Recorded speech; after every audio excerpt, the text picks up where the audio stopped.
सावन के महीने में महाराज शनिवार के दिन अगर शिव की आराधना करी जाए, शनिवार के दिन अगर शंकर को जल चढ़ाया जाए तो जिंदगी में व्यक्ति की कभी अकाल मृत्यु नहीं होती। महाराज पत्ते की जो माला होती है, ये माला कार्य की सिद्धि के लिए होती है। एक एक आंकड़े के पत्ते पर सीताराम लिखा जाता है, मात्र एक पत्ता ऐसा होता है जिस पत्ते पर सीताराम नहीं लिखा जाता। 108 पत्ते में से एक पत्ता, बस उस पत्ते को हथेली में रखकर उल्टा हाथ आपको रखना है और अपनी कामना कर उस पत्ते को बांध देना है। ये जरूरी नहीं है कि 25 के बाद बांधो, 50 के बाद बांधो या 100 के बाद बांधो, आपकी मर्जी पर है। उस खाली पत्ते को कहीं पर भी बांध दीजिए और उस माला को अपनी कामना कर श्री हनुमान जी महाराज को समर्पित कर दीजिए। महाराज इसके लिए कोई तिथि, कोई दिन, कोई वार निश्चित नहीं है।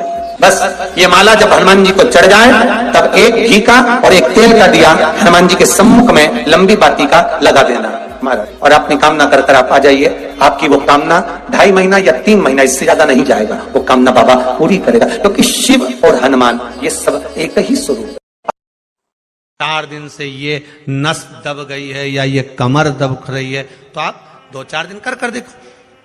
कलश के अंदर जल, जल में इत्र का थोड़ा सा भाग, पीपल की जड़ के नीचे आप उसका सींचन करिए पिपलेश्वर महादेव के नाम से। काशी में जो शिव जी की स्थापना कौन ने करी? काशी में जो शंकर भगवान बैठे उनकी स्थापना करी थी शनि महाराज। किसने करी थी? शनि महाराज ने, क्योंकि भगवान शनि महाराज को उनकी माता के द्वारा श्रापित हो गए और शनि महाराज कांपने लगे। शनि महाराज कांपते कांपते, मैं जाऊं तो जाऊं कहां, करूं तो करूं क्या। महाराज शनि महाराज दौड़े और दौड़कर भगवान भोलेनाथ के पास पहुंचे। हे शंकर, त्रिकालदर्शी, कैलाशी, अविनाशी, कृपा करिए बाबा भोलेनाथ, कृपा करो, क्योंकि दुनिया में 33 करोड़ देवी देवता हैं जिनको शनि लग सकता है, केवल एक, किसको छोड़कर? शिव को छोड़कर। राम जी को शनि लगा तो 14 वर्ष वनवास चले गए, कृष्ण को शनि लगा तो मथुरा छोड़कर द्वारका चले गए। शनि लगा, हनुमान जी को शनि लगा तो गुफा में बैठकर राम राम जपना पड़ा। शनि सबको लगता है, केवल शनि नहीं लगता तो एक मेरे महादेव को, मेरे भोले बाबा को नहीं लगता।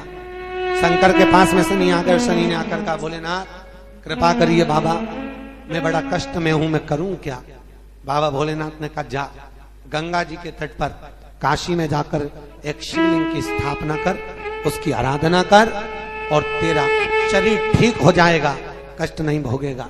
शनि महाराज ने काशी में जाकर शिव जी की स्थापना करी।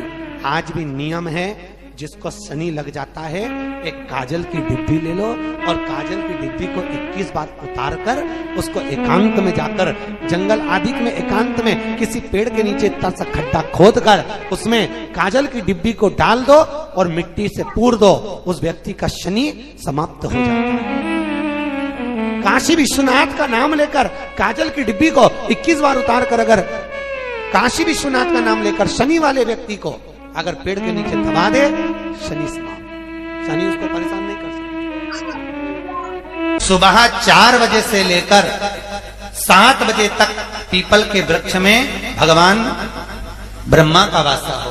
7 बजे से लेकर पीपल के वृक्ष में 10 बजे तक भगवान विष्णु का वासा होता है। 10 बजे से लेकर 11:30 बजे तक पीपल के वृक्ष में पितरों का वास प्रारंभ होता है।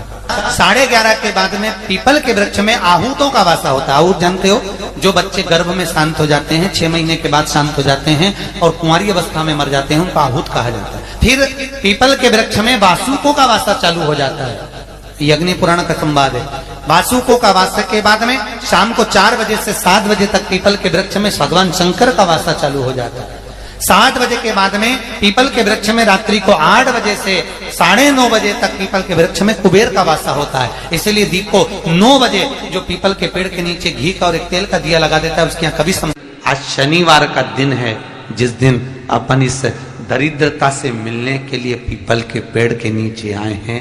हिंदू धर्म में ये दिन पीपल के वृक्ष के लिए पूजनीय होगा। जो भी शनिवार के दिन पीपल के वृक्ष की पूजन करेगा, दूध चढ़ाएगा या मिष्ठान का भोग लगाएगा, लक्ष्मी और नारायण उसके घर में प्रवेश कर जाएगा। लक्ष्मी और नारायण उसके घर में प्रवेश करे। लक्ष्मी जी बोली, नारायण आपने तो एक दिन का वार लिख दिया। शंकर जी ने 7 वार बनाए हैं, रविवार, सोमवार, मंगल, बुध, गुरु, शुक्र और शनि। ये शिव जी ने बनाया। अब एक दिन आपने अपना बना लिया, बाकी के दिन अगर कोई इस पीपल के वृक्ष के नीचे आएगा और यहां तो दरिद्रता बैठी है, तो उसका क्या होगा? भगवान नारायण बोले, सुन दरिद्रता, तेरे से एक विनती है, अगर कोई भी मनुष्य इस पीपल के पेड़ के नीचे अगर 7 दिन में आता है और उसके हाथ में अगर कोई सामग्री होती है तो तू उसके घर में प्रवेश नहीं करेगी।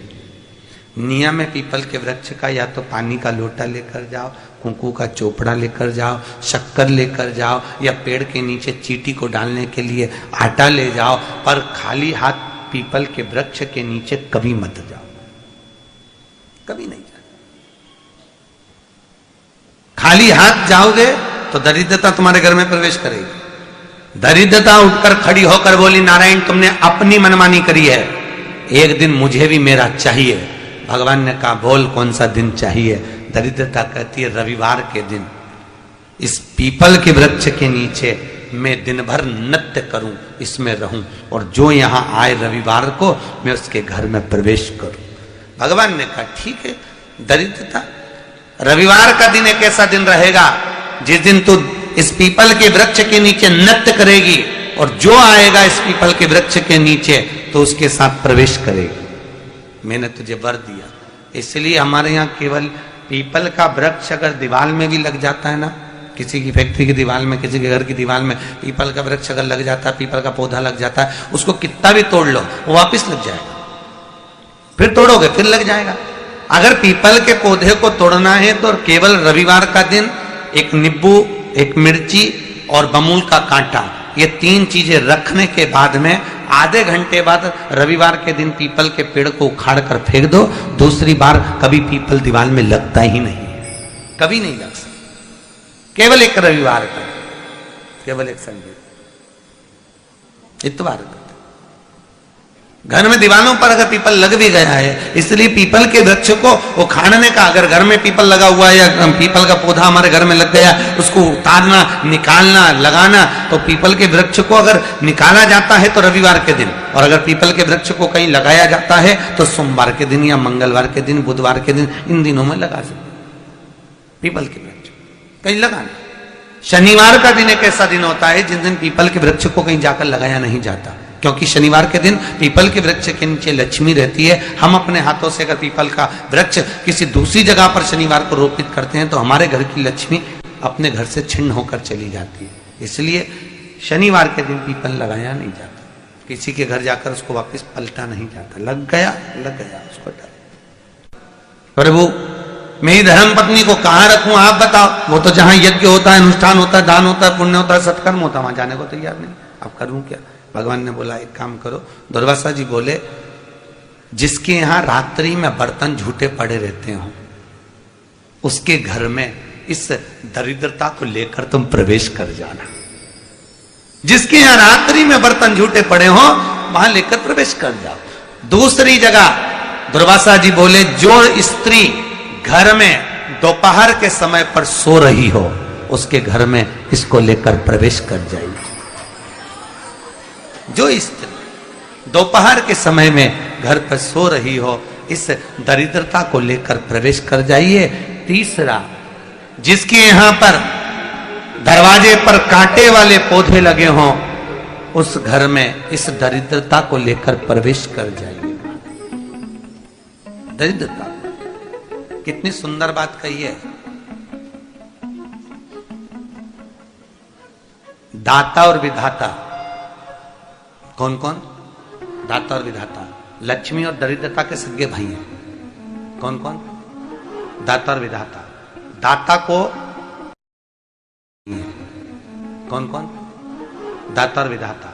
दाता को फिटकरी प्रिय है, विधाता को नमक प्रिय है। ये दोनों हमेशा लक्ष्मी को और दरिद्रता को दोनों को समझाते थे, दोनों में प्रेम बढ़ाते थे।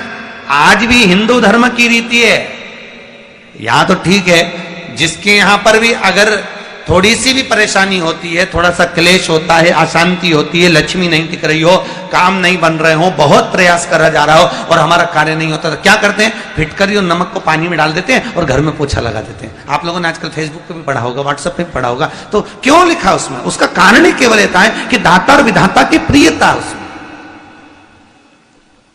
माता ख्याति के जो 4 बच्चे हुए, इसमें जो 2 लड़के हैं, दाता और विधाता, उसकी प्रियता उसकी पूर्णता उस। अब दुर्वासा जी बोले अपनी धर्म पत्नी को वहां लेकर, जहां कांटेदार पौधे लगे हों वहां पर लेकर प्रवेश कर जाइए। कांटेदार पौधों में उस दरिद्रता का निवास हो गया। कितना